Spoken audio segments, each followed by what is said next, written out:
I'll be honest, for a long time I was terrible about boundaries. I didn't really understand them. They've never really been my strong suit in my own personal relationships either. And I was thinking about that as I made this week's episode, which just came out. And I was thinking about how it really makes sense that I struggled with boundaries for two reasons. Because first off, I've always been very pro-marriage. This is just like part of my story. My parents went through a divorce. And so just from very early childhood, I've been like, no matter what, I'm not getting divorced. That's been part of almost my identity. The other part of it, though, is that I'm also conflict avoidant, right? So I am one of those sort of peacekeeping martyr-type people in my relationships. And so you think about that, you take those two things. I'm pro-marriage, and I don't particularly like conflict, okay? And then you have boundaries being taught to you in a way that is, you draw this really big boundary that punishes the other person, gives them a consequence that's going to change their behavior.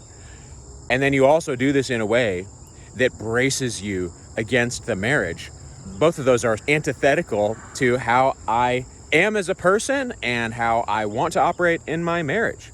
Now, I'm not saying being conflict avoidant is a good thing, but what I am saying is there should be some way for us to have boundaries that lets us say no to the behavior, but still say yes to the marriage.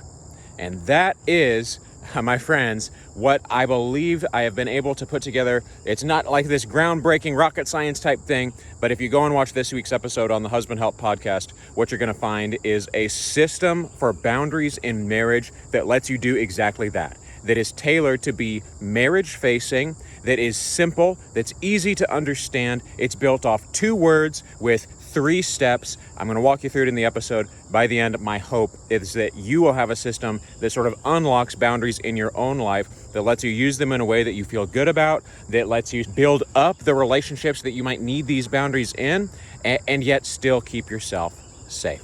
So if you're interested, go check it out on either the YouTube channel or your favorite podcast platform. It's episode 39. I'll look forward to seeing you on there. Either way, like I said on the episode, I'm going to release a couple more videos this week to cover some stuff that I didn't get to in the episode. So stay tuned if you're interested in some of that stuff. Either way, thanks for watching. We'll see you on the next one.